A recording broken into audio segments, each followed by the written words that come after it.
दोस्तों, जेएसएससी परीक्षा में एक बार फिर से आपका स्वागत है। जैसा कि हम लोग झारखंड उत्पाद सिपाही के पेपर 2 यानी कि हिंदी भाषा और साहित्य का जो कंप्लीट सिलेबस है उसको हम लोग 13 मैराथन वीडियो में कंप्लीट ढंग से पढ़ने वाले हैं। उसमें कृतिका भाग 2, क्षितिज भाग 2 और साथ ही साथ ग्रामर के भी पोर्शन हम लोग 13 वीडियो में कंप्लीट कर लेंगे।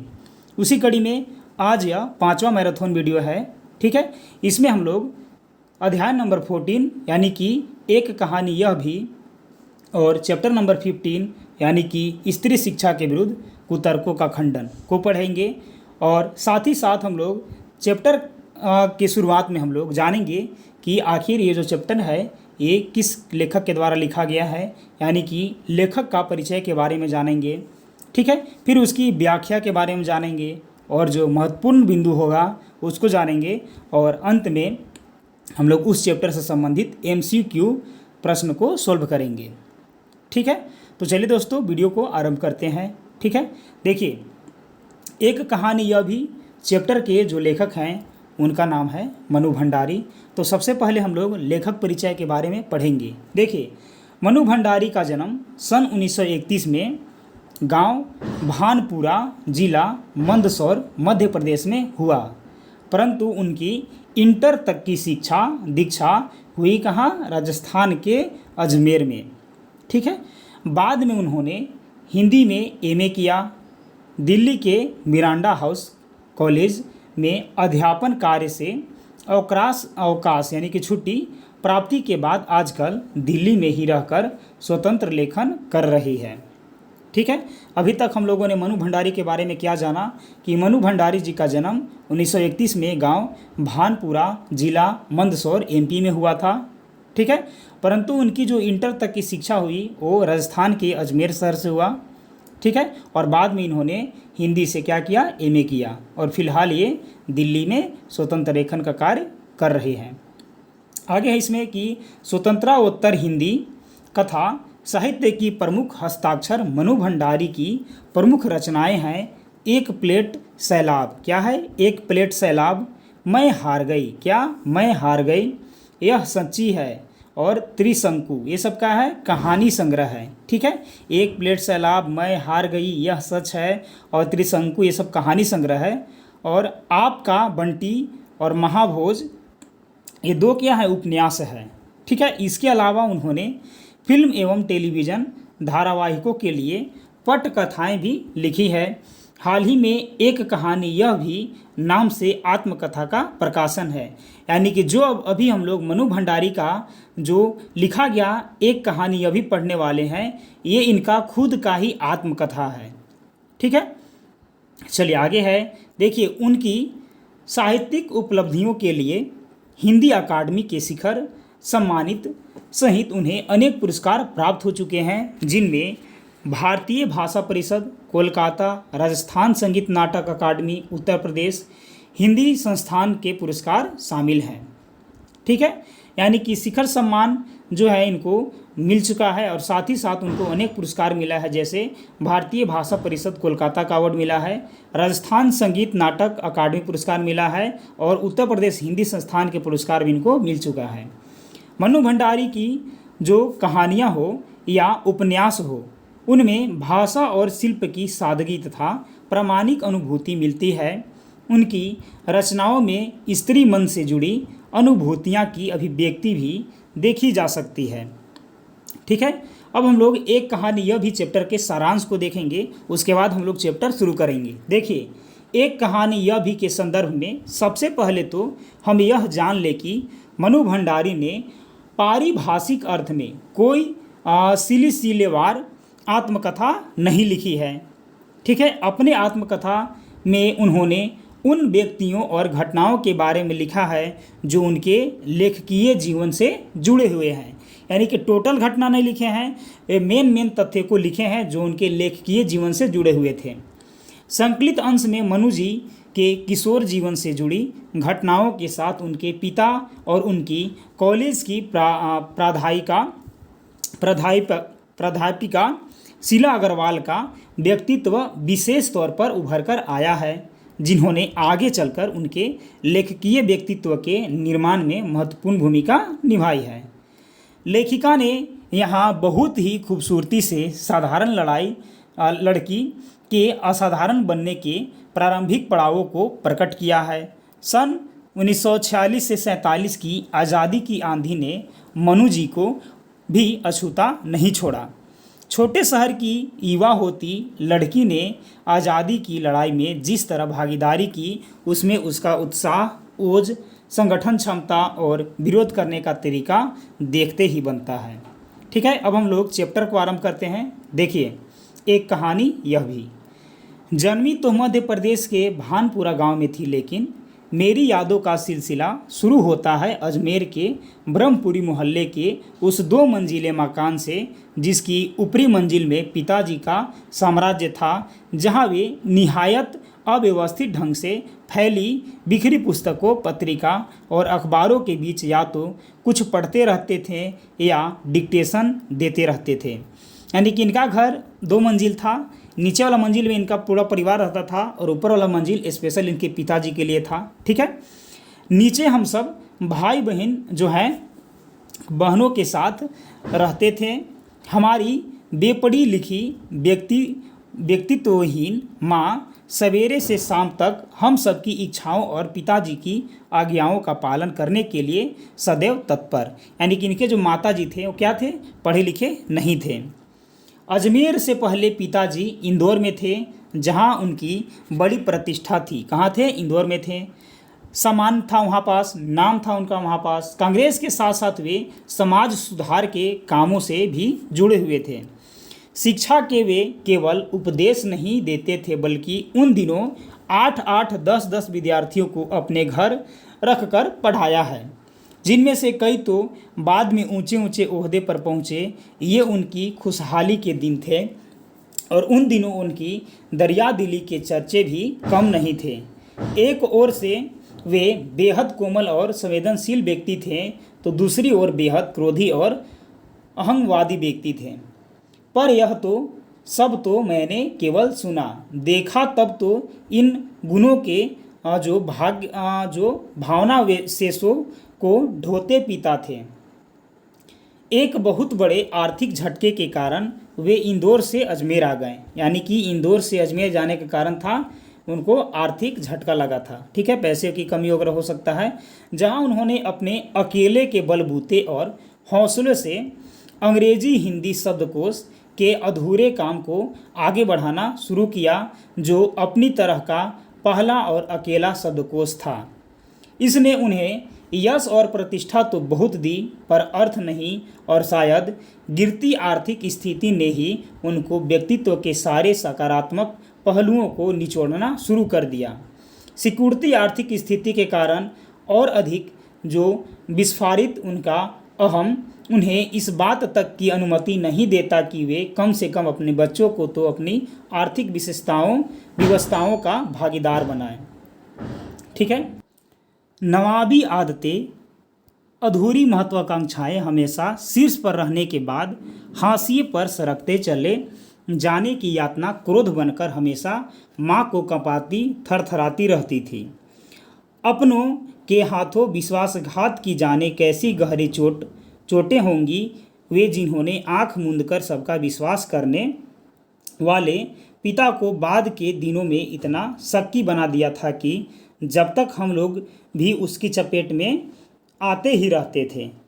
ठीक है, पर यह पितृगाथा मैं इसलिए नहीं गा रही कि मुझे उनका गौरवगान करना है, बल्कि मैं तो यह देखना चाहती हूँ कि उनके व्यक्तित्व की कौन सी खूबी और खामियाँ मेरे व्यक्तित्व के ताने बाने में गुथी हुई है, या कि अनजाने अनचाहे किए उनके व्यवहार ने मेरे भीतर किन ग्रंथियों को जन्म दे दिया है। मैं काली हूँ, बचपन में दुबली और मरियल भी थी। गोरा रंग पिता जी की कमजोरी थी, सो बचपन में मुझसे 2 साल बड़ी खूब गोरी, स्वस्थ और हंसमुख बहन थी इसकी, सुशीला से हर बात में तुलना और फिर उसकी प्रशंसा ने ही क्या मेरे भीतर ऐसे गहरे हीन भाव को ग्रंथि पैदा नहीं कर दी कि नाम सम्मान प्रतिष्ठा पाने के बावजूद आज तक मैं उससे उबर नहीं पाई।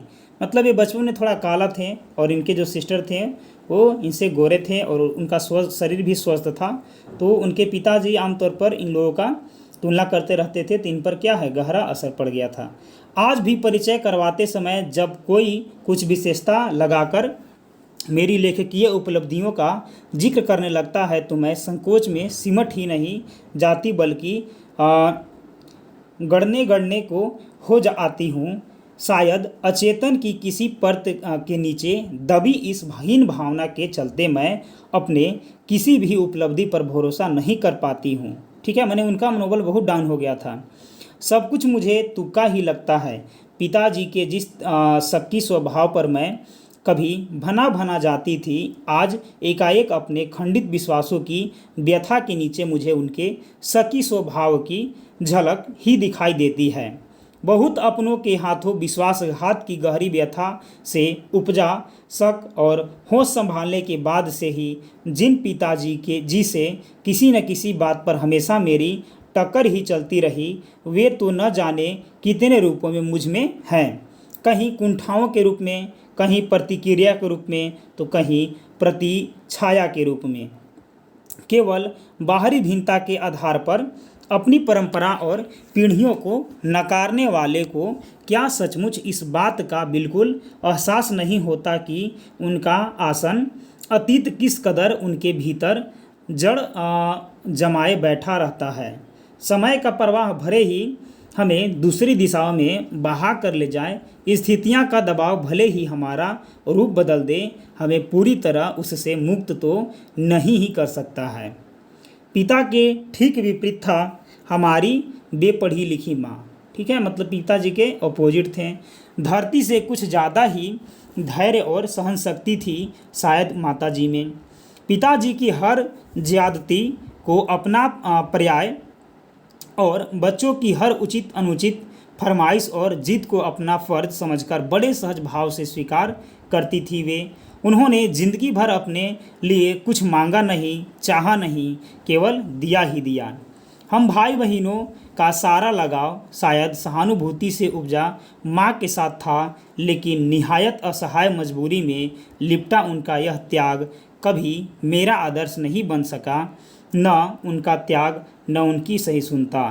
खैर, जो भी हो, अब यह पैतृक पुराण यहीं समाप्त कर अपने पर लौटती हूँ। अब अपने बारे में मनु भंडारे जी कुछ लिखेंगे आगे। देखिए, 5 भाई बहनों में सबसे छोटी मैं। सबसे बड़ी बहन की शादी के समय मैं शायद 7 साल की थी और उसकी एक धुंधली सी याद ही मेरे मन में है। लेकिन अपने से 2 साल बड़ी बहन सुशीला और मैंने घर के बड़े से आंगन में बचपन के सारे खेल खेले। सतोलिया, लंगड़ी टांगा, ठीक है, पकड़म पकड़ाई, काली टोपी टोली, और तो कमरों में गुड़ा गुड़ियों के विवाह भी रचाएं पास पड़ोस की सहेलियां के साथ। यो खेलने को हमने भाइयों के साथ गिल्ली डंडा भी खेला और पतंग उड़ाने, कांच पीसकर मांझा सूतने का काम किया। लेकिन उसकी गतिविधियां का दायरा घर के बाहर ही अधिक रहता था और हमारी सीमा थी घर।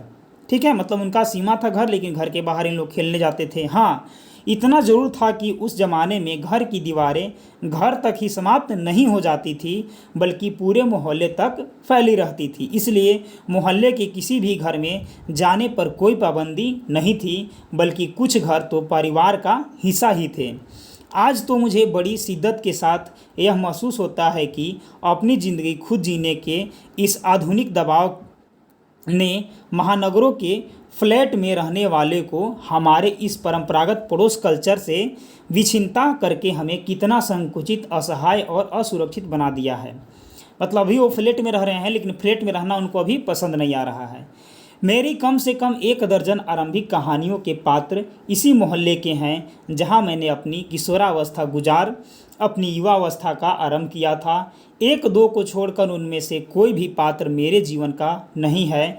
बस इनको देखते सुनते इनके बीच ही मैं बड़ी हुई थी, लेकिन इनकी छाप मेरे मन पर कितना गहरी थी इस बात का एहसास तो मुझे कहानियाँ लिखते समय हुआ। इतने वर्षों के अंतराल ने भी उनकी भाव भंगिमा भाषा किसी को भी धुंधला नहीं किया था और बिना किसी विशेष प्रयास के बड़े सहज भाव से वे उतरते चले गए थे। उसी समय के दास साहब अपने व्यक्तित्व की अभिव्यक्ति के लिए अनुकूल परिस्थितियां पाते ही महाभोज में इतने वर्षों बाद कैसे एकाएक जीवित हो उठे, यह मेरे अपने लिए भी आश्चर्य का विषय था, एक सुखद आश्चर्य का। आगे है कि उस समय तक हमारे परिवार में लड़की के विवाह के लिए अनिवार्य योग्यता थी, उम्र में 16 वर्ष और शिक्षा में मैट्रिक, यानी कि मैट्रिक पास और 16 वर्ष। सन 1944 में सुशीला ने यह योग्यता प्राप्त की और शादी करके कोलकाता चली गई। दोनों बड़े भाई भी आगे पढ़ाई करने के लिए बाहर चले गए। इन लोगों की छत्र छाया के हटते ही पहली बार मुझे नए सिरे से अपने वजूद का एहसास हुआ। पिताजी का ध्यान भी पहली बार मुझ पर केंद्रित हुआ। लड़कियों को जिस उम्र में स्कूली शिक्षा के साथ साथ सुगर गृहिणी और कुशल पाक शास्त्री बनाने के नुस्खे जुटाए जाते थे, पिताजी का आग्रह रहता था कि मैं रसोई घर से दूर ही रहूं। रसोई को भठियार खाना कहते थे और उनके हिसाब से वहां रहना अपनी क्षमता और प्रतिभा को भट्टी में झोंकना था। घर में आए दिन विभिन्न राजनीतिक पार्टियां के जमावड़े होते थे और जमकर बहसें होती थी।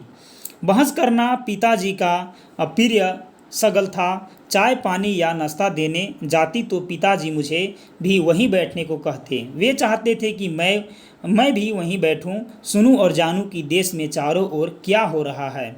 देश में हो भी तो कितना कुछ हो रहा है। सन 1942 के आंदोलन के बाद तो सारा देश जैसे खौल रहा था, लेकिन विभिन्न राजनीतिक पार्टियां की नीतियां, उनके आपसी विरोध या मतभेदों की तो मुझे दूर दूर तक कोई समझ नहीं थी। हाँ, क्रांतिकारी और देशभक्त शहीदों के रोमानी आकर्षण, उनकी कुर्बानियों से जरूर मन आक्रांत रहता था। 10वीं कक्षा तक आलम यह था कि बिना किसी खास समझ के घर में होने वाली बहसें सुनती थी और बिना चुनाव किए, बिना लेखक की असहमतियों से परिचित होते हुए किताबें पढ़ती थी। लेकिन सन 1945 में जैसे ही 10वीं पास करके मैं फर्स्ट ईयर में आई, हिंदी का प्राध्यापिका शीला अग्रवाल से परिचित हुआ। सावित्री गर्ल्स हाई स्कूल, जहां मैंने ककहारा सीखा, 1 साल पहले ही कॉलेज बना था और वे इसी साल नियुक्ति हुई थी। उन्होंने बाकायदा साहित्य की दुनिया में प्रवेश करवाया। मात्र पढ़ने को चुनाव करके पढ़ने के बदला खुद चुन चुन कर किताबें दी। पढ़ी हुई किताबें पर बहसें की तो 2 साल बीतते न बीतते साहित्य की दुनिया शरद प्रेमचंद्र से बढ़कर जैनेन्द्र, अज्ञेय, यशपाल और भगवती चरण वर्मा तक फैल गई। मतलब इन्होंने सभी की पुस्तकें पढ़ी थी और फिर तो फैलती ही चली गई। उस समय जैनेन्द्र जी के छोटे छोटे सरल सहज वाक्यों वाले शैली ने बहुत आकृष्ट किया था। सुनीता उपन्यास बहुत अच्छा लगा था। अज्ञेय जी का उपन्यास शेखर एक जीवनी पढ़ा जरूर, पर उस समय वह मेरी समझ के सीमित दायरे में समा नहीं पाया था। कुछ सालों बाद नदी के द्वीप पढ़ा तो उसमें मन में इस कदर बांधा कि उसे झोंक में शेखर को फिर से पढ़ गए। इस बार कुछ समझ के साथ। यह शायद मूल्यों के मंथन का युग था। पाप पुण्य, नैतिक अनैतिक, सही गलत की बनी बनाई धारणाओं के आगे प्रश्न चिन्ह ही नहीं लग रहे थे, उन्हें ध्वस्त भी किया जा रहा था। इसी संदर्भ में जैनेन्द्र का त्याग पत्र, भगवती बाबू का चित्रलेखा पढ़ा और शीला अग्रवाल के साथ लंबी लंबी बहसें करते हुए उस उम्र में जितना समझ सकती थी समझा। शीला अग्रवाल ने साहित्य का दायरा ही नहीं बढ़ाया था, बल्कि घर की 4 दीवारी के बीच बैठकर देश की स्थितियों को जानने समझने का जो सिलसिला पिताजी ने शुरू किया था, उन्होंने वहां से खींचकर उसे भी स्थितियों की सक्रियता भागीदारी में बदल दिया। सन 1946-47 के दिन वे स्थितियां उसमें वैसे भी घर में बैठी रहना संभव था भला, ठीक है। प्रभात फेरियां, हड़तालें, जुलूस, भाषण, हर शहर का चरित्र था और पूरे दमखम और जोश खरोश के साथ इन सब से जुड़ना हर युवा का उन्माद था। मैं भी युवा थी और शीला अग्रवाल की जो सीले बातों ने रगों में बहते खून को लावे में बदल दिया था। स्थिति यह हुई कि एक बाउंडर शहर में मचा हुआ था और एक घर में। पिताजी की आज़ादी की सीमा यही तक थी कि उनकी उपस्थिति में घर में आए लोगों के बीच उठूं बैठूं जानूं समझूं, हाथ उठा उठा कर नारे लगाती, हड़तालें करवाती, लड़कों के साथ शहर के सड़कें नापती। लड़की को अपनी सारी आधुनिकता के बावजूद बर्दाश्त करना उनके लिए मुश्किल हो रहा था, तो किसी की दी हुई आज़ादी के दायरे में चलना मेरे लिए। जब रंगों हाथों में लहू की जगह लावा बहता हो तो सारा निषेध, सारी वर्जना और सारा भय कैसे ध्वस्त हो जाता है, यह तभी जाना। और अपने क्रोध से सबको थरथरा देने वाली पिताजी के टक्कर लेने का जो सिलसिला तब शुरू हुआ था, राजेंद्र से शादी की तब तक वह चलता ही रहा।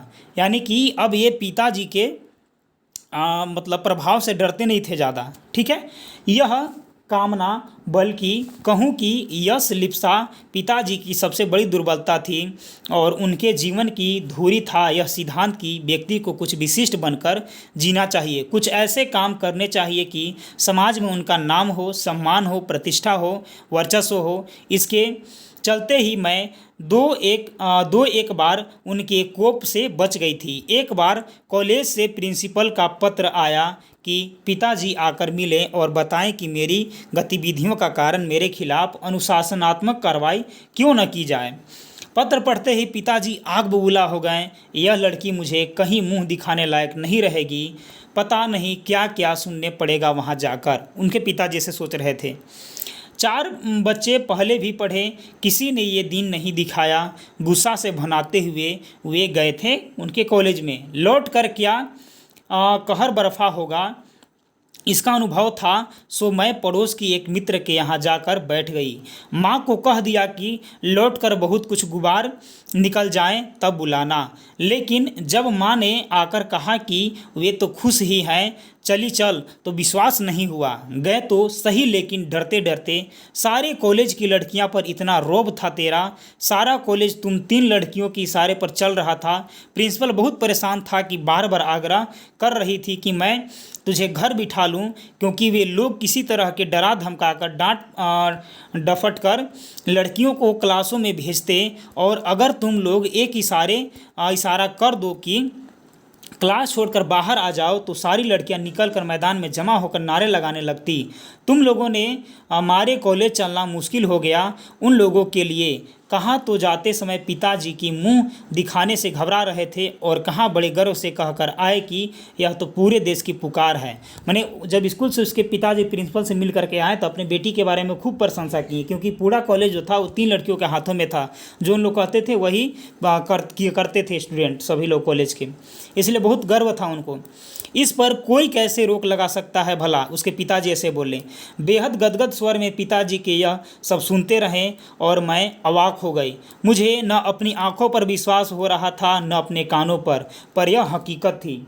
एक घटना और, आज़ाद हिंद फौज के मुकदमे का सिलसिला था। सभी कॉलेजों, स्कूल, दुकानों के लिए हड़ताल पर आह्वान था। जो नहीं कर रहे थे, छात्रों का एक बहुत बड़ा समूह वहाँ जाकर हड़ताल करवा रहा था। शाम को अजमेर में पूरा विद्यार्थी वर्ग चौपड़ यानी कि मुख्य बाजार के चौराहा पर इकट्ठा हुआ और फिर हुई भाषणबाजी। इस बीच पिताजी के एक निहायत दकियानुसी मित्र ने घर आकर अच्छी तरह पिताजी की लू उतारी। अरे उस मनु की तो मत मारी गई है, पर भंडारी जी आपको क्या हुआ। मैंने इसके पिताजी के पास आकर के उसके पिताजी के दोस्त ने मनु के बारे में खूब उल्टा सीधा बात बताया। ठीक है, आपने लड़कियों को आज़ादी दी, पर देखते आप जाने कैसे कैसे उल्टे सीधे लड़कों के साथ हड़तालें करवाती, हुड़दंग मचाती फिर रही है वह। उसके पिताजी के दोस्त ने ऐसे उसके पिताजी से बोले। अब आगे है कि हमारे आपके घरों की लड़कियां को शोभा देता है क्या ये सब, ऐसे बोले। कोई मान मर्यादा, इज्जत, आबरू का ख्याल भी रह गया है आपको या नहीं, ऐसे उसके पिताजी के दोस्त उसके पिताजी से बोले। वे तो आग लगाकर चले गए और पिताजी सारे दिन भभकाते रहे। बस अब यही रह गया कि लोग घर आकर थू थू करके चले जाएं। बंद करो अब इस मन्नू का घर से बाहर निकलना, उसके पिताजी ऐसे आदेश दे दिए। इस सब से बेखबर मैं रात होने पर घर लौटी तो पिताजी के एक बेहद अतरंग और अभिन्न मित्र ही नहीं, अजमेर के सबसे प्रतिष्ठित और सम्मानित डॉक्टर अम्बालाल जी बैठे थे। मुझे देखते ही उन्होंने बड़ी गर्मजोशी से स्वागत किया। आओ आओ मनु। मैं तो चौपड़ पर तुम्हारा भाषण सुनते ही सीधा भंडारी जी को बधाई देने चला आया।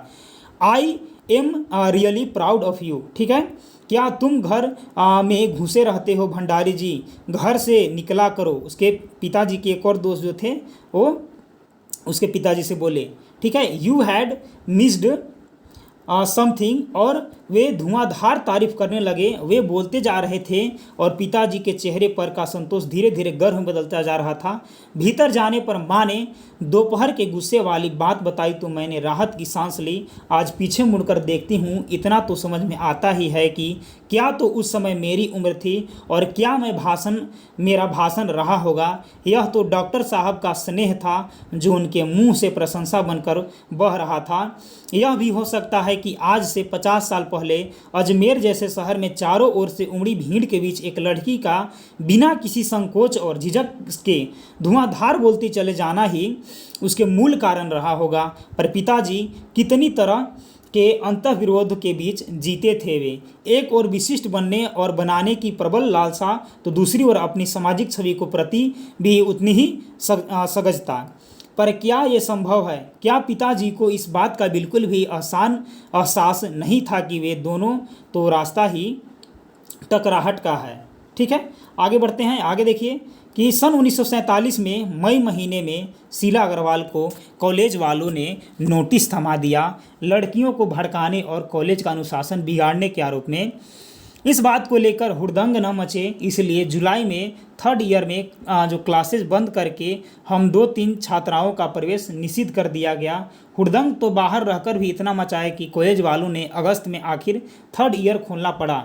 जीत की खुशी पर सामने खड़ी बहुत बड़ी चीर प्रतीक्षित खुशी के सामने यह खुशी बिला गई। शताब्दी की सबसे बड़ी उपलब्धि 15 अगस्त 1947 और देश उस समय आज़ाद हो गया। अब हम लोग इस चैप्टर से संबंधित महत्वपूर्ण पॉइंट्स के बारे में जानेंगे।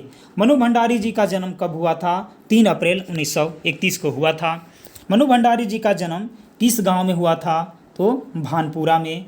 मनु भंडारी जी का जन्म किस जिले में हुआ था? मंदसौर जिला जो राज्य है एमपी में हुआ था। मनु भंडारी ने इंटर तक की शिक्षा कहाँ ग्रहण किए थे? तो अजमेर राजस्थान में। मनु भंडारी ने किस विषय में एमए किया? तो हिंदी में एमए किए थे। मनु भंडारी ने किस कॉलेज में अध्यापन कार्य किया? तो मिरांडा हाउस कॉलेज दिल्ली में। मिरांडा हाउस कॉलेज दिल्ली में।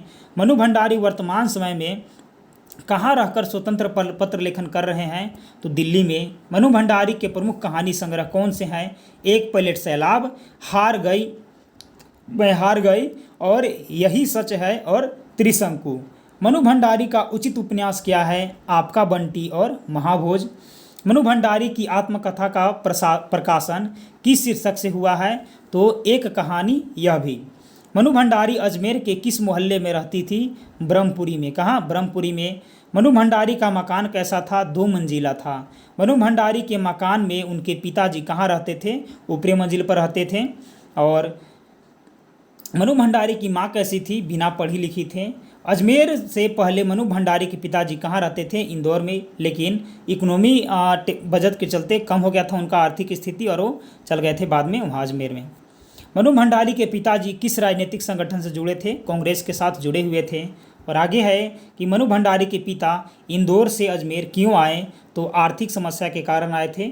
अजमेर आने के बाद मनु भंडारी के पिता ने किस अधूरे कार्य को आगे बढ़ाना शुरू किया? तो विषयवार अंग्रेजी हिंदी शब्दकोश को। पिता किन्हें अपनी आर्थिक विषमताओं का भाग नहीं बनाना चाहते थे? अपने बच्चों को। पिता के क्रोध का शिकार सदा किसे होना पड़ता था? उनकी माँ को। और मनु भंडारी का रंग कैसा था? काला था। मनु भंडारी का बचपन कैसा था? दुबला और मरेल से दिखती थी। मनु भंडारी के पिता उसकी तुलना किससे करती थी? तो बड़ी बहन सुशीला से। सुशीला मनु भंडारी से कितने वर्ष बड़ी थी? 2 वर्ष बड़ी थी। मनु भंडारी कितने भाई बहन थे उनके? तब 5 भाई बहन थे। सबसे बड़ी बहन की शादी के समय मनु भंडारी कितने वर्ष के थे? 7 वर्षों के थे। सुशीला की शादी कब और कहाँ हुई थी? 1944 में कोलकाता में हुई थी। मनु भंडारी के पिता रसोई को क्या मानते थे? भटियार खाना मानते थे। मनु भंडारी ने मैट्रिक की शिक्षा कब पास की थी? 1945 में। फर्स्ट ईयर में पहुंचने के बाद सावित्री गर्ल्स हाई स्कूल में मनु की मुलाकात किससे हुई थी? तो हिंदी की प्राध्यापिका शीला अग्रवाल से। सावित्री गर्ल्स हाई स्कूल कब कॉलेज बन गया था? 1944 में। मनु भंडारी के साहित्य के दायरे बढ़ाने में किसके महत्वपूर्ण भूमिका निभाया? शीला अग्रवाल ने। मनु भंडारी ने किसके साथ शादी की? राजेंद्र के साथ। और किसने सिद्धांत के साथ मनु भंडारी का टकराव चलता रहा? पिता के साथ। और अजमेर मुख्य बाजार के चौराहे पर कहानी में क्या कहा गया है? उसको चौपड़ बोला गया है। I am really proud of you, यह कथन मनु भंडारी को किसने बोला था? तो डॉक्टर अम्बालाल ने। आगे है कि सन 1947 में मई महीने में कॉलेज वालों ने लड़कियों को भड़काने और कॉलेज का अनुशासन बिगाड़ने के आरोप में किसे नोटिस दिया था? तो शीला अग्रवाल को। जुलाई 1947 में वर्ष की पढ़ाई को बंद कर दिया गया था, थर्ड ईयर की पढ़ाई को। विरोध के बाद किस महीने में थर्ड ईयर की पढ़ाई शुरू हुआ था? अगस्त में। और मनु भंडारी शताब्दी की सबसे बड़ी उपलब्धि किसे कहा? तो 15 अगस्त 1947 को। अब हम लोग इस चैप्टर से संबंधित क्वेश्चन आंसर सोल्व करेंगे। सबसे पहला क्वेश्चन है कि मनु भंडारी का जन्म कब हुआ? 1931 में हुआ था। चलिए आगे देखते हैं। आगे है इसके बाद कि मनु भंडारी का जन्म किस गांव में हुआ था? भानपुरा में। आगे है मनु भंडारी का जन्म किस जिले में हुआ था? तो मंदसौर मध्य प्रदेश में। मनु भंडारी ने इंटर तक की शिक्षा कहाँ ग्रहण की थी? ठीक है, तो वो ग्रहण किए थे अजमेर में। आगे है इसके बाद कि मनु भंडारी ने किस विषय में एमए किए थे? ठीक है, मनु भंडारी ने किस विषय में एमए किए थे? तो हिंदी में उन्होंने एमए किए थे। और आगे है कि मनु भंडारी ने किस कॉलेज में अध्यापन कार्य किया? ठीक है, तो मिरांडा हाउस कॉलेज में अध्यापन का कार्य किया। आगे है कि मनु भंडारी वर्तमान समय में कहाँ रहकर स्वतंत्र लेखन का कार्य कर रही है? तो दिल्ली रहकर। कहाँ रह कर के? दिल्ली रहकर। मनु भंडारी के प्रमुख कहानी संग्रह कौन से हैं? एक प्लेट सैलाब, मैं हार गई, त्रिशंकु, ये सभी। मनु भंडारी द्वारा रचित उपन्यास कौन सा है? आपका बंटी और महाभोज, ए और बी दोनों। आगे है मनु भंडारी की आत्मकथा का प्रकाशन किस शीर्षक से हुआ है? ठीक है, एक कहानी यह भी से। एक कहानी यह भी से। मनु भंडारी अजमेर के किस मोहल्ले में रहती थी? तो वो रहते थे ब्रह्मपुरी में। कहाँ? ब्रह्मपुरी में। मनु भंडारी का मकान कैसा था? 2 मंजिला था। कैसा था? 2 मंजिला था। आगे है कि मनु भंडारी के मकान में उनके पिता कहाँ रहते थे? तो ऊपरी मंजिल पर रहते थे। कहाँ रहते थे? ऊपरी मंजिल पर रहते थे। मनु भंडारी की माँ कैसी थी? तो वो क्या थे? निरक्षर थे, यानी कि पढ़े लिखे वो नहीं थे। और आगे है कि अजमेर से पहले मनु भंडारी के पिताजी कहाँ रहते थे? तो पहले इंदौर रहते थे। कहाँ रहते थे? इंदौर रहते थे। आगे है कि मनु भंडारी के पिताजी किस राजनीतिक संगठन से जुड़े थे? कांग्रेस के साथ। मनु भंडारी के पिताजी इंदौर से अजमेर क्यों गए थे? क्योंकि आर्थिक समस्या आ गया था। ठीक है। आगे है कि अजमेर आने के बाद मनु भंडारी के पिता ने किस अधूरे कार्य को आगे बढ़ाना शुरू किया था? ठीक है, किस अधूरे कार्य को आगे बढ़ाना उन्होंने शुरू किया था? तो वो अपना क्या कर रहे थे कि शब्दकोश निर्माण हिंदी और अंग्रेजी का कर रहे थे। आगे है कि पिता किन्हें अपनी आर्थिक विषमताओं में भाग बनाना नहीं चाहते थे? तो अपने बच्चे को। पिता के क्रोध का शिकार सदा किसे होना पड़ता था? तो मनु भंडारी की माता जी को। मनु भंडारी का रंग कैसा था? काला। मनु भंडारी बचपन में कैसी दिखती थी? ऑप्शन नंबर बी जैसी दिखती थी। चलिए फटाफट से आगे बढ़ते हैं। आगे है 23 नंबर का क्वेश्चन कि मनु के पिता उनकी तुलना किससे किया करते थे? ठीक है, तो उनकी बहन सुशीला से किया करते थे। किससे? सुशीला से। सुशीला मनु से कितने वर्ष बड़े थे? 2 वर्ष बड़े थे। मनु भंडारी कितने भाई बहन थे? तो 5 भाई बहन थे। सबसे बड़ी बहन की शादी के समय मनु का कितना साल हो रहा था? तो 7 साल। कितना साल? 7 साल हो रहा था। आगे है कि सुशीला की शादी कब और कहाँ हुआ था? तो 1944 में कोलकाता में हुआ था। मनु के पिता रसोई को क्या मानते थे? ऑप्शन नंबर डी मानते थे। ठीक है, चलिए आगे बढ़ते हैं। आगे है कि मनु भंडारी के मैट्रिक की परीक्षा कब पास किए थे? तो 1945 में। चलिए आगे बढ़ते हैं। आगे है कि फर्स्ट ईयर में पहुंचने के बाद सावित्री गर्ल्स हाई स्कूल में मनु की मुलाकात किसके साथ हुई थी? तो शीला अग्रवाल मैडम जी से। सावित्री गर्ल्स हाई स्कूल कब कॉलेज बन गया था? तो वो जो कॉलेज बन गया था वो बन गया था 1944 में। मनु भंडारी के साहित्य के दायरे में बढ़ाने में किसके महत्वपूर्ण योगदान उनको रहा था? तो शीला अग्रवाल की योगदान रहा था। मनु भंडारी ने किससे शादी की? तो राजेंद्र से। किनके सिद्धांतों के साथ मनु का टकराव चलता रहा? तो पिता के साथ। अजमेर मुख्य बाजार के चौराहा को कहानी में क्या कहा गया है? चौपड़ कहा गया है। I am proud of you, यह कथन किसने मनु भंडारी के लिए बोला था? तो डॉक्टर अंबालाल ने बोला था। ठीक है, चलिए आगे बढ़ते हैं फटाफट से। आगे है कि सन 1947 में मई महीने में कॉलेज वाले लड़कियों को भड़काने और कॉलेज का अनुशासन बिगाड़ने के आरोप में किसे नोटिस दिया गया था? तो शीला अग्रवाल को। आगे है कि जुलाई 1947 में किस वर्ष पढ़ाई को बंद कर दिया गया था? ठीक है, तो थर्ड ईयर की पढ़ाई को उस समय बंद कर दिया गया था। विरोध के बाद किस महीने में थर्ड ईयर की पढ़ाई चालू फिर से किया गया था? तो अगस्त महीने में चालू किया गया था। मनु भंडारी ने शताब्दी का सबसे बड़ी उपलब्धि किसे मानते हैं? तो 15 अगस्त 1947 को मानते हैं, क्योंकि उस दिन भारत देश आज़ाद हो गया था। ठीक है, चलिए अब हम लोग आगे बढ़ते हैं। आगे है दोस्तों, स्त्री शिक्षा के विरोधी कुतर्कों का खंडन के लेखक यानी कि महावीर प्रसाद द्विवेदी जी का परिचय। तो चलिए आरंभ करते हैं इनके परिचय के बारे में। देखिए, महावीर प्रसाद द्विवेदी का जन्म सन 1864 में ग्राम दौलतपुर जिला रायबरेली यूपी में हुआ। परिवार की आर्थिक स्थिति अच्छी न होने के कारण स्कूली शिक्षा पूरी कर उन्होंने रेलवे में नौकरी कर ली। बाद में उस नौकरी के इस्तीफे देकर सन 1903 में प्रसिद्ध हिंदी मासिक पत्रिका सरस्वती का संपादन शुरू किया और सन 1920 तक उनके संपादन में जुड़े रहे। अंततः 1938 में इनका देहांत हो गया। महावीर प्रसाद द्विवेदी केवल एक व्यक्ति नहीं थे, वे एक संस्था थे जिससे परिचित होना हिंदी साहित्य के गौरवशाली अध्याय से परिचित होना है। वे हिंदी के पहले व्यवस्थित संपादक, भाषा वैज्ञानिक, इतिहासकार, पुरातत्ववेदा, अर्थशास्त्री, समाजशास्त्री, वैज्ञानिक चिंतन एवं लेखन के स्थापक और समालोचक और अनुवादक थे। उनके प्रमुख कृतियाँ रसज्ञ रंजन, साहित्य शिखर, साहित्य संदर्भ, अद्भुत आलाप, ये सब क्या है? ये सब निबंध संग्रह है। और संपत्ति शास्त्र उनकी अर्थशास्त्र से संबंधित पुस्तक है। और महिला मोद महिला उपयोगी पुस्तक है। तो आध्यात्मिकी दर्शन की द्विवेदी काव्यमाला में उनकी कविताएं हैं और उनका संपूर्ण साहित्यिक महावीर प्रसाद द्विवेदी रचनावली के 15 खंडों में प्रकाशित किया गया है। ठीक है, तो अभी तक हम लोगों ने इनके बारे में क्या क्या महत्वपूर्ण देखे, चलिए पढ़ लेते हैं एक बार। देखिए, महावीर प्रसाद द्विवेदी जी का जन्म हुआ था 1864 में ग्राम दौलतपुर में। कहाँ है ये? रायबरेली जिला में है, यूपी में है। ठीक है, और यहाँ पास आगे क्या है कि ये क्या किए थे? नौकरी में इस्तीफा दिए 1903 में और फिर हिंदी मासिक पत्रिका सरस्वती का संपादन करना शुरू कर लिए थे। ठीक है, 1920 तक संपादन में जुड़े रहे। ठीक है, 1938 में इनका देहांत हो चुका था, लेकिन उससे पहले ये बहुत जो है वो उपलब्धि हासिल कर चुके थे।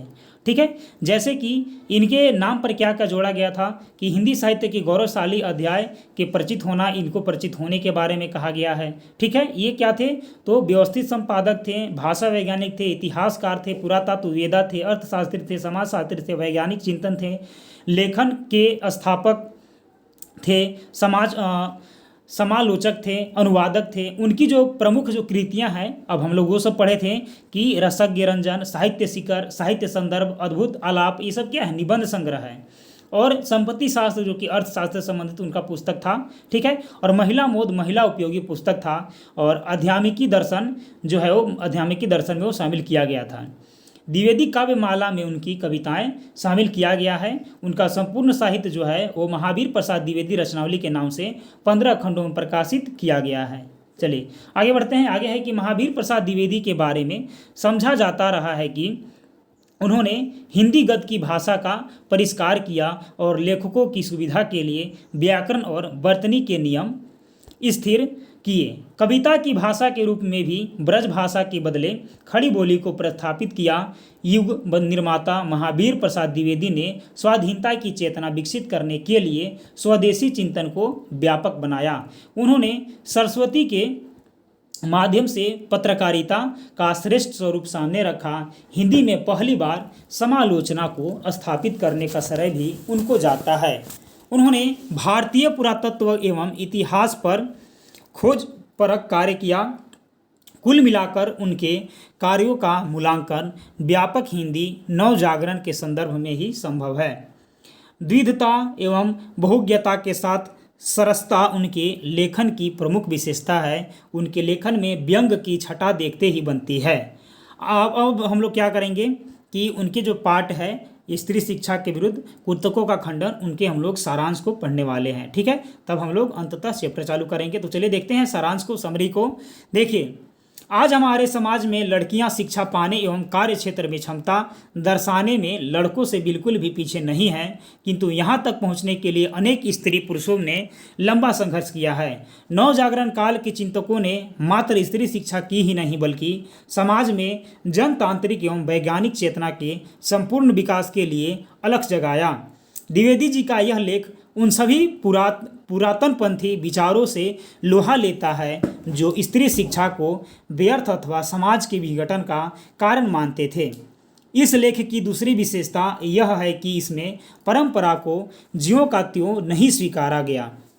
देखिए, जैसे कि पहले क्या किया जाता था कि पहले महिलाओं को पढ़ने लिखने नहीं दिया जाता था, पढ़ने लिखने का अधिकार सिर्फ पुरुषों के पास ही था। इसीलिए अभी से कुछ दिन पहले बोला जाता था कि स्त्री लोग पहले क्या थे, सब लोग अनपढ़ रहते थे, कोई भी स्त्री शिक्षित नहीं रहते थे, ऐसा जो है तर्क दिया जाता है। बल्कि विवेक से फैसला लेकर ग्रहण करने योग्य को लेने की बात की गई है और परंपरा का जो हिस्सा सड़ गल चुका है उसे रूढ़ी मानकर छोड़ देने की बात किया गया है। यह विवेकपूर्ण दृष्टि संपूर्ण नवजागरण काल की विशेषता है। आज इस निबंध का अनेक दृष्टियों से ऐतिहासिक महत्व है। यह लेख पहली बार सितंबर 1914 में सरस्वती में पढ़े लिखों का पांडित्य शीर्षक से प्रकाशित हुआ था। बाद में द्विवेदी जी ने इसे महिला मोद पुस्तक में शामिल करते समय इसका शीर्षक स्त्री शिक्षक के विरुद्ध कुतकों का खंडन रख दिया। ठीक है, पहले क्या रखे थे, सरस्वती में पढ़े लिखों का पांडित्य। ठीक है, लेकिन बाद में इनका बदल दिया गया था। ठीक है, क्या में स्त्री शिक्षा के विरुद्ध ही कुतर्कों का खंडन। ठीक है, इस निबंध की भाषा और वर्तनी को हमने संशोधित करने का प्रयास नहीं किया है। चलिए अब हम लोग पढ़ते हैं स्त्री शिक्षा के विरोधी कुतर्कों का खंडन चैप्टर को। देखिए, बड़े शौक की बात है, आजकल भी ऐसे लोग विद्यमान हैं जो स्त्रियों को पढ़ाने और उनको और गृह सुख के नाश का कारण समझते हैं। ठीक है, मतलब स्त्रियों को पढ़ाना माने घर के जो है घर को बिगाड़ना समझते हैं। ठीक है, उनके बारे में आलोचना किया गया है। और लोग भी ऐसे वैसे नहीं, सुशिक्षित लोग, ऐसे लोग जिन्होंने बड़े बड़े स्कूलों और शायद कॉलेजों में भी शिक्षा पाई है, जो धर्मशास्त्र और संस्कृत के ग्रंथ साहित्य से परिचित रखते थे और जिनका पेशा कुशिक्षितों को सुशिक्षित में बदलना था और कुमार्गगामियों को सुमार्गगामी बनाना और अधार्मिकों को धर्मतत्व समझाना है। उनकी दलीलें सुन लीजिए। ठीक है, उनकी दलील जो है वो यहाँ पास महावीर प्रसाद द्विवेदी जी हैं वो दे रहे हैं। ठीक है, देखिए, पहला दलील है कि पुराने संस्कृत कवियों ने नाटकों में कुलीन स्त्रियों से अनपढ़ों की भाषा में बातें कराई गई है। इससे प्रमाणिक है कि इस देश में स्त्रियों को पढ़ाने की चाल न थी। होती तो इतिहास पुराणविद में उनको पढ़ाने की नियमबद्ध प्रणाली जरूर लिखी मिलती। ऐसे ऐसे तर्क देते हैं लोग। ठीक है, स्त्री शिक्षा के विरुद्ध। दूसरा है, स्त्रियों को पढ़ाने से अनर्थ होते हैं। शकुंतला इतना कम पढ़ी थी कि गंवारों की भाषा में मुश्किल से एक छोटा सा श्लोक वह लिख सकी थी। जिस पर भी उसकी इस इतनी कम शिक्षा ने भी अनर्थ कर डाला। शकुंतला ने जो कटु वाक्य दुष्यंत को कहे वह इस पढ़ाई का ही दुष्परिणाम था। ऐसे कुछ लोग मानते थे कि शकुंतला जो अपने पति को कुछ वर्ड बोले थे, ये क्या है, दुष्परिणाम है। आगे देखिए, आगे है कि जिस भाषा में शकुंतला ने श्लोक रचा था वह अनपढ़ों की भाषा थी, अतएव नागरिकों की भाषा की बात तो दूर रही, अनपढ़ गंवारों की भाषा पढ़ाना स्त्रियों को बर्बाद करना है। कुछ लोग ऐसे मानते थे। ठीक है, इस तरह की दलीलों का सबसे अधिक प्रभावशाली उत्तर उपेक्षा ही है। तथापि हम दो चार बातें लिख देते हैं। ठीक है, अब ये जो है लेखक शुरू करेंगे अपना। देखिए, नाटकों में स्त्रियों का प्राकृत बोलना उनके अनपढ़ होने का प्रमाण नहीं है। ये महावीर प्रसाद द्विवेदी जी अपने लाइन लिख रहे हैं। सभी लोग पहले बोलते थे कि प्राकृत भाषा महिला बोल रहे हैं तो वो अनपढ़ थे, लेकिन उषा क्या तर्क का एक खंडन कर रहे हैं, बोल रहे हैं कि नाटकों में स्त्रियों का प्राकृत बोलना उनके अनपढ़ होने का प्रमाण नहीं है। अधिक से अधिक इतना ही कहा जा सकता है कि वे संस्कृत न बोल सकती थी। संस्कृत न बोल सकना न अनपढ़ होने का सबूत है और न गंवार होने का। अच्छा, तो जो उत्तर रामचरित में ऋषियों की वेदांतवादिनी पत्नियां कौन सी भाषा बोलती थी?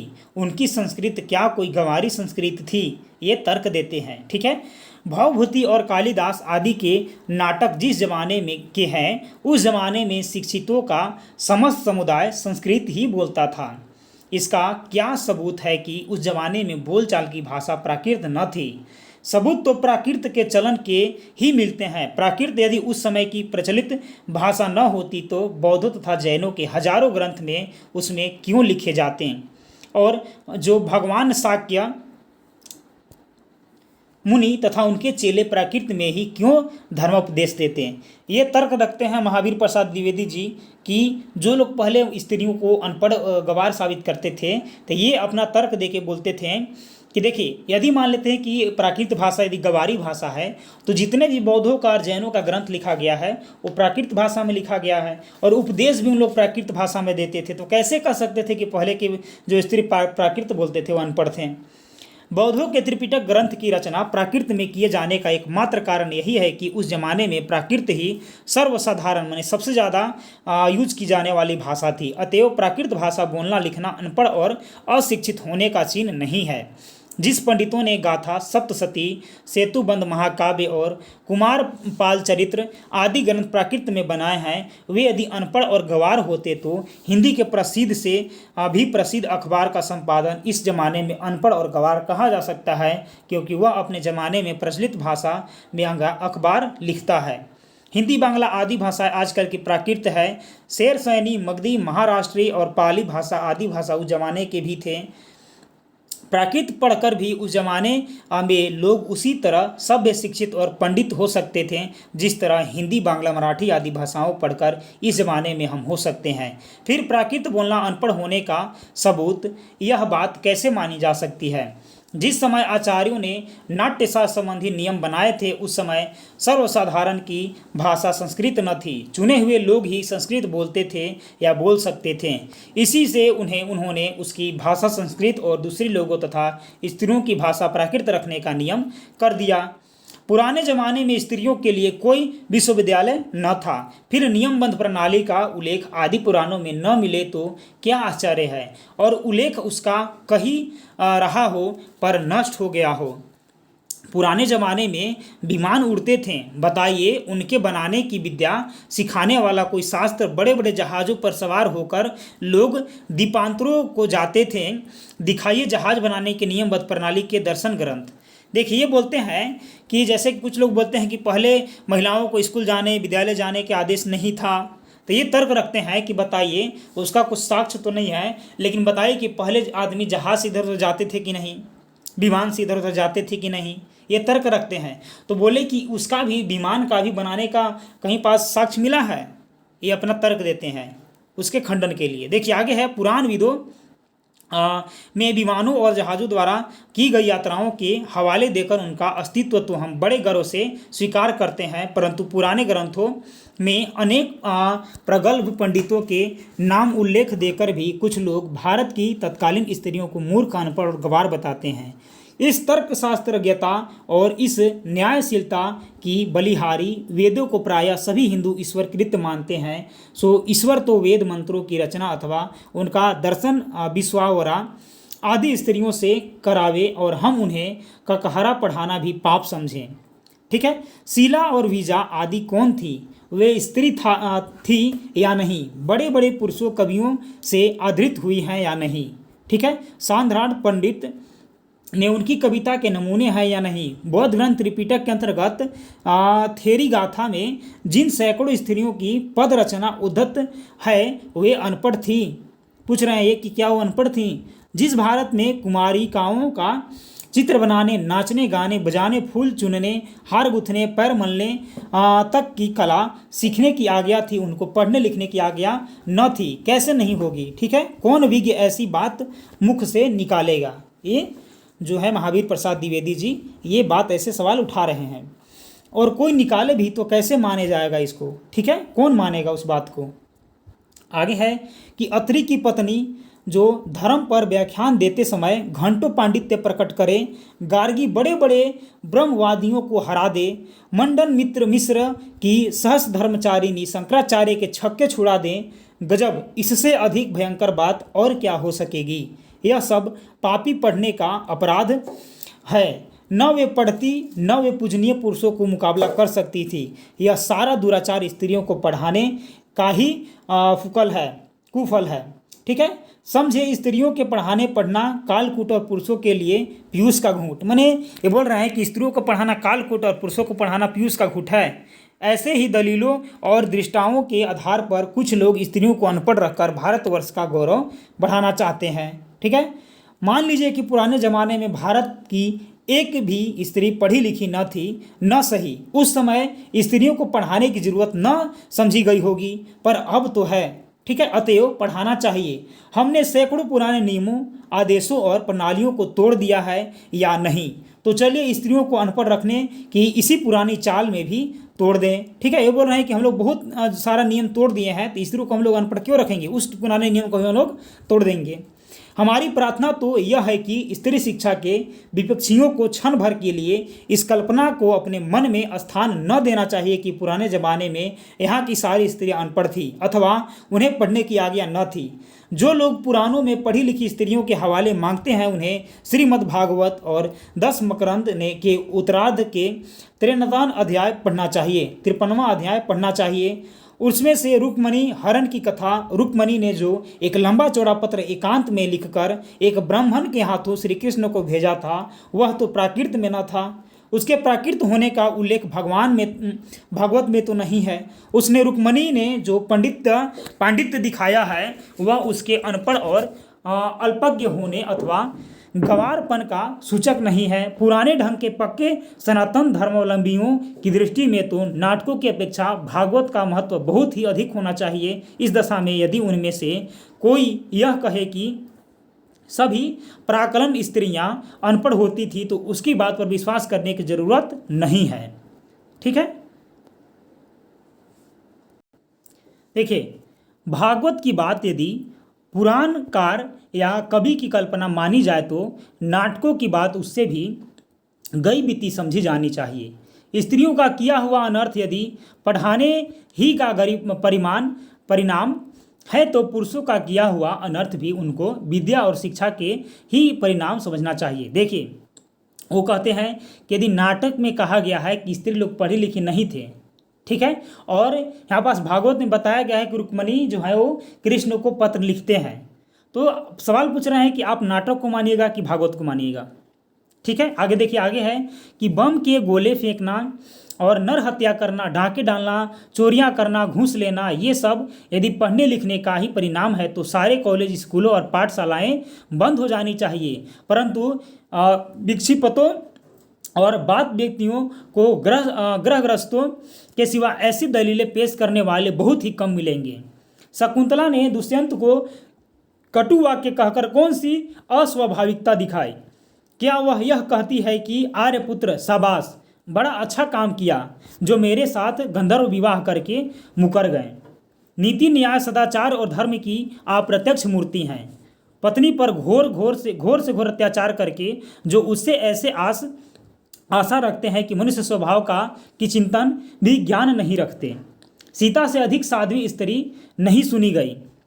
जिस कवि ने शकुंतला नाटक में अपमानित हुई शकुंतला से दुष्यंत के विषय में दुर्वाक्य कहाया है, उसी ने परित्यक्त होने पर सीता से रामचंद्र के विषय में क्या कहाया है, सुनिए। वाच्यस्थात्वा, ठीक है, मदचनात् स राजा वन्हो विशुद्ध दामती यत्य समक्षम माँ लोकवाद शरणदहासी श्रित्व तंकित्व संदृश्य कुलस्य। लक्ष्मण, जरा उस राजा से कह देना कि मैंने तो तुम्हारी आंख के सामने ही आग में कूदकर अपनी विशुद्धता साबित कर दी थी। जिस पर यहाँ पास होना चाहिए, जिस पर भी लोगों के मुख से निकला मिथ्यावाद सुनकर ही तुमने मुझे छोड़ दिया। सीता जी राम से ऐसे बोले थे, लक्ष्मण से ऐसे बोले थे राम को कहने के लिए। क्या यह बात तुम्हारे कुल के अनुरूप है, अथवा क्या यह तुम्हारी विद्वता या महता की शोभा देने वाली है? सीता का यह संदेश कटु नहीं तो क्या मीठा है? राजा मात्र कहकर उसके पास अपना संदेश भेजा। यह युक्ति न किसी गंवार स्त्री की, किंतु जो महाब्रह्म ज्ञानी राजा जनक की लड़की और मनवादी महर्षियों के धर्मशास्त्रों का ज्ञान रखने वाली रानी निरुपाय वर्णाश्रम पालम यत स ए धर्मो मनुना प्रंतिह। सीता की धर्मशास्त्र ज्ञता का यह प्रमाण वही आगे चलकर कुछ ही दूर पर कवि ने दिया है कि सीता परित्याग के कारण वाल्मीकि के समान शांत, नीतिज्ञ और क्षमाशील तपस्वी तक ने अतस्यो मनुभेरताजरे में कहकर रामचंद्र पर क्रोध प्रकट किया है। अतएव शकुंतला की तरह अपने परित्याग को अन्याय समझने वाली सीता का रामचंद्र के विषय में कटु वाक्य कहना सर्वथा स्वाभाविक है। न यह पढ़ने लिखने का परिणाम है, न गवारपन का और न ही अकुलीनता का। पढ़ने लिखने में जो स्वयं कोई बात ऐसी नहीं जिससे अनर्थ हो सके, अनर्थ का बीज उसमें हरगिज नहीं, अनर्थ पुरुषों में भी होता है। अनपढ़ो और पढ़े लिखो दोनों से होता है अनर्थ। अनर्थ दुराचार और पापाचार के कारण और भी होते हैं, और वे व्यक्ति विशेष का चाल चलन देखकर जाने भी जा सकते हैं। अतएव स्त्रियों को अवश्य पढ़ाना चाहिए। जो लोग यह कहते हैं कि पुराने ज़माने में यहाँ स्त्रियाँ न पढ़ती थी अथवा उन्हें पढ़ने की मुमानियत की थी, वे या तो इतिहास की अभिज्ञता नहीं रखते या जानबूझकर लोगों को धोखा देते हैं। ठीक है, समाज की दृष्टि में ऐसे लोग दंडनीय हैं, क्योंकि स्त्रियों को निरक्षर रखने पर उपदेश देना समाज का अपकार और अपराध करना है, समाज की उन्नति में बाधा डालना है। शिक्षा बहुत व्यापक शब्द है, उसमें सीखने योग्य अनेक विषयों का समावेश हो सकता है। पढ़ना लिखना भी उसी के अंतर्गत है। इस देश की वर्तमान शिक्षा प्रणाली अच्छी नहीं है। इस कारण यदि कोई स्त्री को पढ़ाना अनर्थकारी समझे तो उसे उस प्रणाली का संशोधन करना या कराना चाहिए। जो खुद पढ़ने लिखने को दोष न देना चाहिए। लड़कों ही की शिक्षा प्रणाली कौन सी बड़ी अच्छी है? प्रणाली बुरी होने के कारण क्या किसी ने यह राय दी है कि सारे स्कूल और कॉलेज बंद कर दिए जाएं?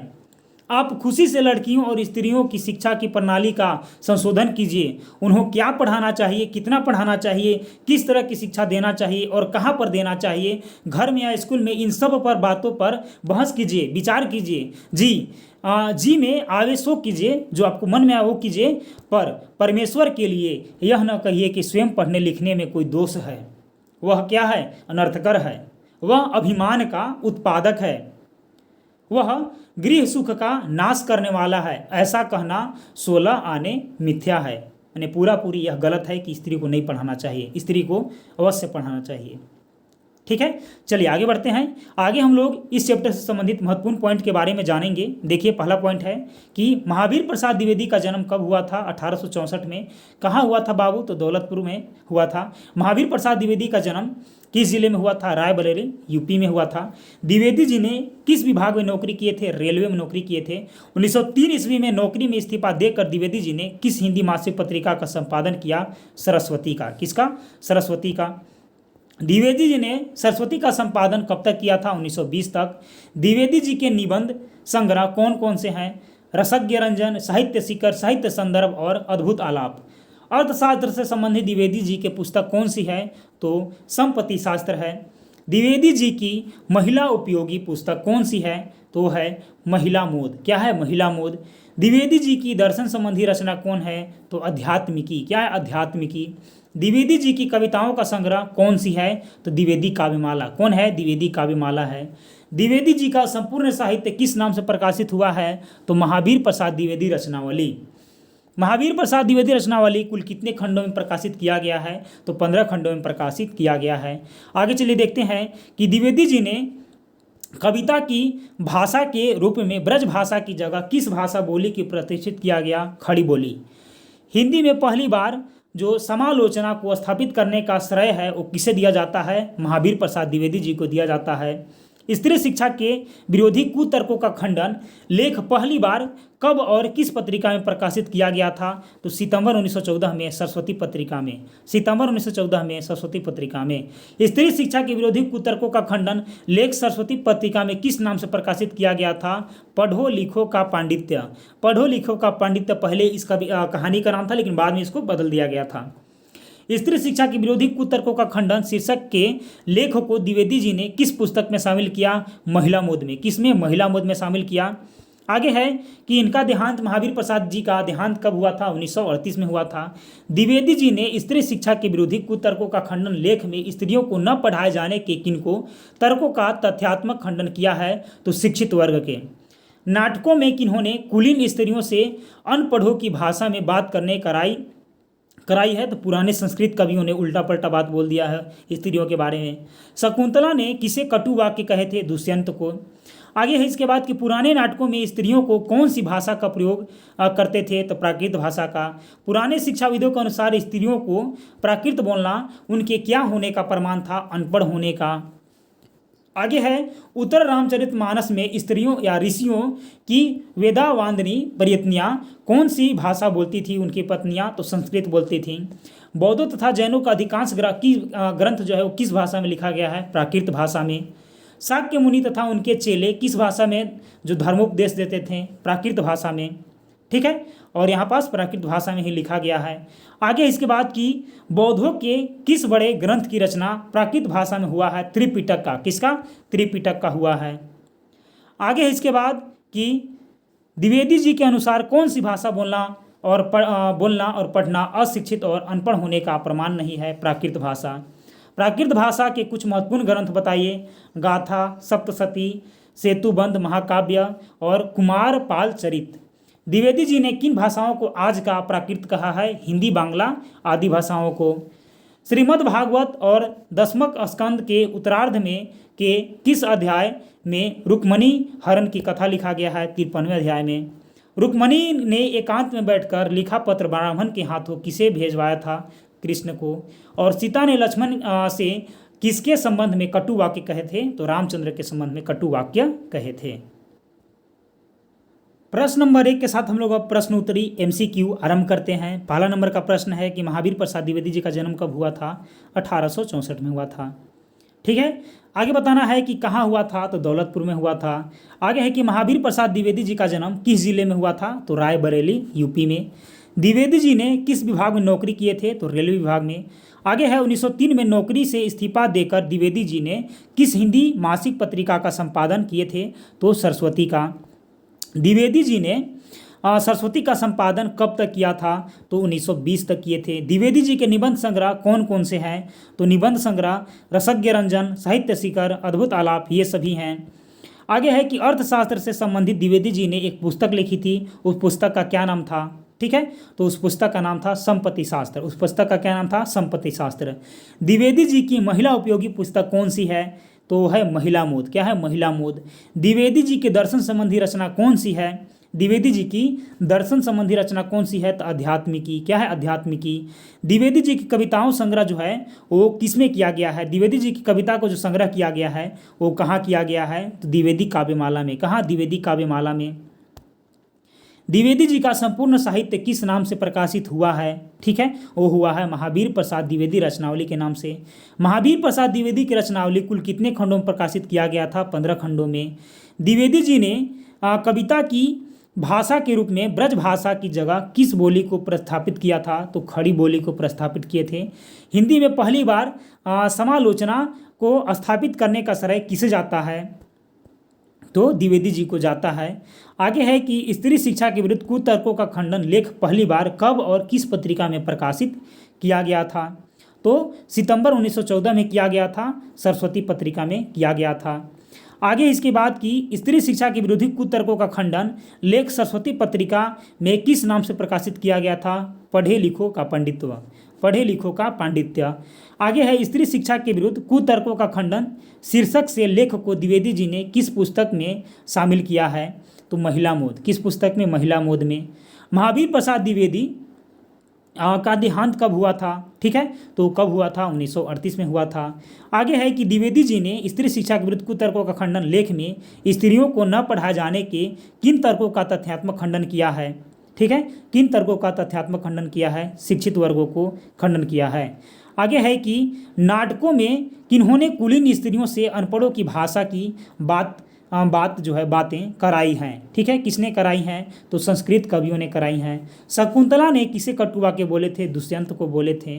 पुरानी नाटकों में स्त्रियों को कौन सी भाषा का प्रयोग करते हुए दिखाया गया है? प्राकृत भाषा का प्रयोग करते हुए दिखाया गया है। आगे है कि पुराने शिक्षाविदों के अनुसार स्त्रियों का प्राकृत बोलना उनके क्या होने का प्रमाण देता है? तो अनपढ़ होने का प्रमाण जो है वो देता है। आगे है कि उत्तर रामचरित में ऋषियों की वेदांतवादियाँ पत्नियाँ कौन सी भाषा बोलती थी? तो संस्कृत भाषा वे बोलते थे। आगे है इसके बाद कि बौद्धों तथा जैनों का अधिकांश ग्रंथ जो है वो किस भाषा में लिखा गया है? तो लिखा गया है प्राकृत भाषा में। शाक्य मुनि तथा उनके चेले किस भाषा में धर्मोपदेश देते थे? तो प्राकृत भाषा में देते थे। ठीक है, और यहाँ पास भी है। आगे देखिए कि बौद्धों के किस बड़े ग्रंथ की रचना प्राकृत भाषा में किया गया है? त्रिपिटक का। किसका? त्रिपिटक का किया गया है। द्विवेदी जी के अनुसार कौन सी भाषा बोलना और पढ़ना अशिक्षित और अनपढ़ होने का प्रमाण नहीं है? प्राकृत भाषा का। आगे है कि प्राकृत भाषा के कुछ महत्वपूर्ण ग्रंथ क्या हैं? तो कुमार पाल चरित्र, सेतुबंध महाकाव्य, गाथा सप्तशती, ये सभी ऑप्शन सही हो जाएंगे। आगे है द्विवेदी जी ने किन किन भाषाओं को आज का प्राकृत कहा है? तो हिंदी को, बांग्ला को, मराठी को, ये सभी को बोले हैं। श्रीमद् भागवत और दसम स्कंद के उत्तरार्ध में किस अध्याय में रुक्मणी ने अपने हरण की कथा के बारे में, रुक्मणी की हरण की कथा के बारे में वर्णन किया गया है? तो 53वें। कौन में? 53वें में। आगे है रुक्मणी ने एकांत में बैठकर लिखा पत्र ब्राह्मण के हाथों किसे भिजवाया था? तो श्री कृष्ण को भिजवाए थे। सीता ने लक्ष्मण से किसके संबंध में कटु वाक्य कहे थे? तो रामचंद्र के संबंध में कटु वाक्य बोले थे। तो दोस्तों ये था हम लोग का मैराथन नंबर 5। और अब की बार जो वीडियो आने वाला है, ठीक है, उसमें हम लोग क्या करेंगे कि जो क्षितिज भाग 2 पुस्तक है, ठीक है, उसको हम लोग टोटली कंप्लीट करेंगे। अब हम लोग का सिर्फ जो है वो 2 चैप्टर बचा हुआ है। एक बचा हुआ है नौबत खाने में इबादत, ठीक है, और एक चैप्टर बचा हुआ है आपका संस्कृति। ठीक है, तो हम लोग 2 चैप्टर कंप्लीट कर लेंगे। तो हम लोग क्षितिज भाग 2 पुस्तक 6 वीडियो में कंप्लीट कर लेंगे, जैसे कि हम लोगों ने वादा किया था कि 6 वीडियो में हम लोग क्षितिज भाग 2 पुस्तक को कंप्लीट कर लेंगे। ठीक है, और बाकी आने वाला वीडियो अब आएगा इस वीडियो के बाद, क्षितिज भाग 2 का अंतिम वीडियो। उसके बाद हम लोग कृतिका भाग 2 की ओर अग्रसर होंगे। चलिए मिलते हैं अगले वीडियो में, तब तक के लिए धन्यवाद। जय हिंद, जय भारत।